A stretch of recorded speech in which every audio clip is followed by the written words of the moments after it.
Have you thought about what creates the Israeli impunity? Basically, they're allowed to do whatever they want, commit any atrocity, and we see major Western countries just letting them commit all that crime against humanity.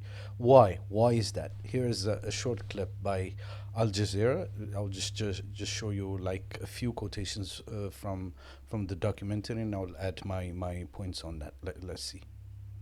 Okay.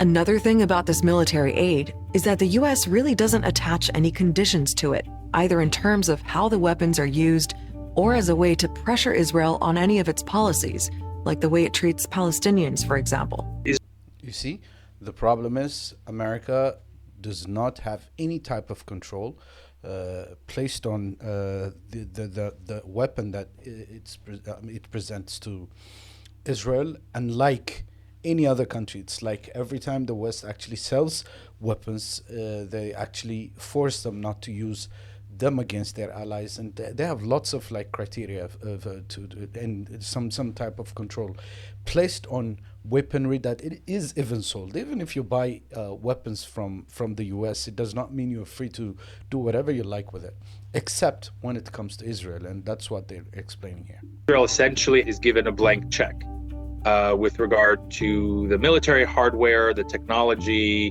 the resources that the United States provides. There is little or no scrutiny. Theoretically, there are laws in place, for example, the Leahy laws, that U.S. military hardware can only be used for defensive purposes and can't be used in violation of human rights standards.